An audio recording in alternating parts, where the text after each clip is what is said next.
Очень здорово, что мы сегодня здесь собрались.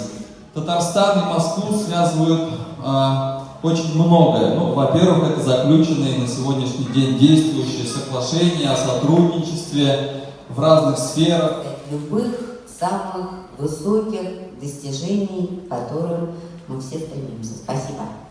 Спасибо большое, Александр, за теплые слова. Детская литература – это истоки нашей литературы. И то, что мы заложим в наших маленьких читателей, те, которые вырастут, затем и станут гражданами страны, от этого зависит очень величайшая ответственность писателя, детского писателя, те, которые пишут для детей и приучают маленького человека к литературному слову. Для детей надо писать точно так же, как для взрослых, только гораздо больше. Праздником и Республики Татарстан в Москве, и именно детской литературы. Дни Татарстана в Москве стали уже доброй традицией, и татарская общественность Москвы, да и не только татарская общественность, ждет этого события ежегодно. Одним словом, Татарстан может, и мы, татары Москвы, очень этим гордимся. Спасибо организаторам этого праздника, Республиканскому центральному детской библиотеке лице Ирины Ханум. Каждый татарский литератор, поэт ли он, прозаик ли, он должен писать для детей. Это наша судьба. Bu birgalik, tatlı hıyal sıman, kımır kavurmanın kişkende, kılgalıyla sıngı suluşunda anı sarkı didirişkendir.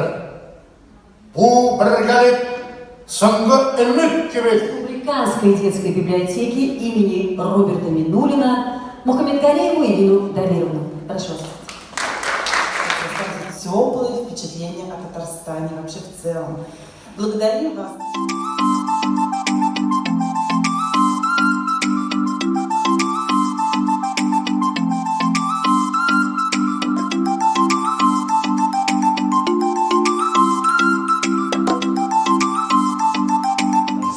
Татарская культура живет в России, и она очень сильная здесь.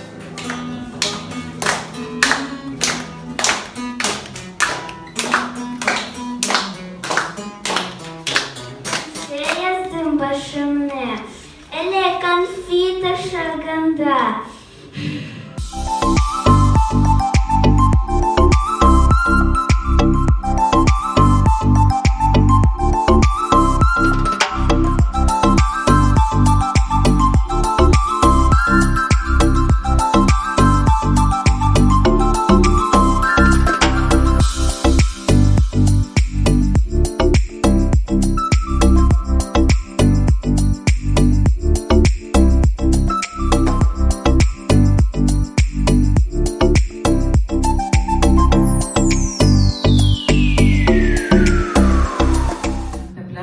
Вакыт шигырьләр сөйләде. Картәтәйнекен дә һәм менә беренче соңгы елда әле үзенең шигырьләрен дә иҗат итә башлады.